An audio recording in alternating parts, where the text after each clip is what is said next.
केंद्रीय वित्त मंत्री निर्मला सीतारमण ने 1 फरवरी को संसद में बजट 2025 पेश कर दिया है। इस दौरान उन्होंने कई बड़े ऐलान किए। इसके साथ ही ये भी सवाल उठता है कि महिला, किसान और मजदूरों को इस बजट से क्या मिला। निर्मला सीतारमण ने 3 वर्गों के लिए क्या तोहफा दिया। केंद्रीय वित्त मंत्री निर्मला सीतारमण ने बजट पेश करते हुए किसानों को बड़ी सौगात दी है। इसमें किसान क्रेडिट कार्ड की लिमिट बढ़ाई गई है।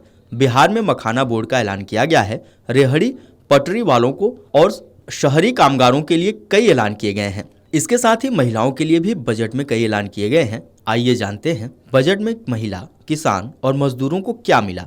वित्त मंत्री निर्मला सीतारमण ने कहा कि सरकार 10,000 करोड़ रुपए के योगदान से स्टार्टअप्स के लिए फंड की व्यवस्था करेगी। सरकार पहली बार 5 लाख महिलाओं, एससी और एसटी उद्यमियों के लिए 2 करोड़ रुपए का लोन देगी। महिलाओं को बिना गारंटी के आसान शर्तों पर लोन मिलेगा ताकि वे अपने छोटे और मध्यम स्तर के व्यवसाय शुरू कर सकें। सरकार की इस योजना में महिलाओं को 5 साल के लिए 2 करोड़ रुपए तक की टर्म लोन की सुविधा मिलेगी। इससे 5 लाख महिलाओं को फायदा होगा। महिलाओं को अपने उद्यम को बढ़ाने के लिए डिजिटल ट्रेनिंग, मार्केटिंग सपोर्ट और सरकारी योजनाओं से जोड़ने की सुविधा भी दी जाएगी। बजट में किसानों के लिए किसान क्रेडिट कार्ड की लिमिट 3 लाख से बढ़ाकर 5 लाख करने का ऐलान किया गया है। वित्त मंत्री निर्मला सीतारमण ने कहा कि यूरिया उत्पादन में आत्मनिर्भरता के लिए सरकार ने 3 बंद पड़े यूरिया प्लांट को फिर से खोला है। यूरिया आपूर्ति को बढ़ाने के लिए असम के नाम रूप में 12.7 लाख मीट्रिक टन की वार्षिक क्षमता वाला एक प्लांट लगाया जाएगा। बिहार में मखाना बोर्ड का गठन होगा। बिहार में राष्ट्रीय खाद्य प्रौद्योगिकी, उद्यमिता एवं प्रबंधन संस्थान खोला जाएगा।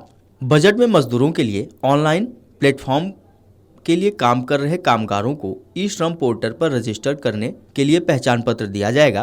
पीएम जन आरोग्य योजना के तहत स्वास्थ्य सुविधाएं दी जाएंगी। लगभग 1 करोड़ कामगारों को इसका लाभ मिलेगा। शहरी कामगारों के उत्थान की योजना को शहरी गरीब और वंचित समूह की आय में इजाफा करने, जीविका और बेहतर जीवन यापन के लिए लागू किया जाएगा।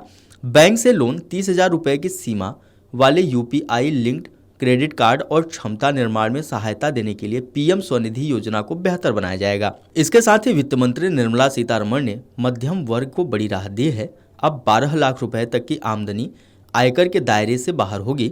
वित्त मंत्री ने प्रत्यक्ष कर पर बजट में कहा कि नए आयकर विधेयक में न्याय की भावना को प्रमुखता दी जाएगी। वित्त मंत्री ने कहा कि 12 लाख रुपए तक की आमदनी पर अब कोई आयकर नहीं लगेगा। इसमें जब स्टैंडर्ड डिडक्शन भी जोड़ देंगे तो वेतन भोगी लोगों के लिए 12.75 लाख रुपए की कर योग्य आय पर कोई टैक्स नहीं लगेगा। वित्त मंत्री ने कहा कि इस फैसले से मध्यम वर्ग पर करों को काफ़ी हद तक कम करने में मदद मिलेगी। उनके पास अधिक पैसा छोड़ने, घरेलू खपत, बचत और निवेश बढ़ाने का मौका होगा। वित्त मंत्री ने ऐलान किया कि सभी करदाताओं को लाभ पहुंचाने के लिए आयकर स्लैब और दरों में बदलाव किया जा रहा है।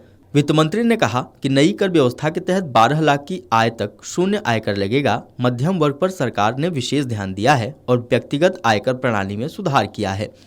Video desk अमरउजाला.com। अमर उजाला जीवांजलि के सारथी की मदद लें और महाकुंभ में स्नान जरूर करें। अमर उजाला जीवांजलि के सारथी की मदद लें और महाकुंभ में स्नान जरूर करें। अगर आप ये वीडियो YouTube पर देख रहे हैं तो हमारे चैनल को सब्सक्राइब कर बेल आइकन दबाएं और Facebook पर देख रहे हैं तो हमारे पेज को लाइक करें। 8 मिलियन प्लस सब्सक्राइबर, आपके इस भरोसे के लिए बहुत धन्यवाद।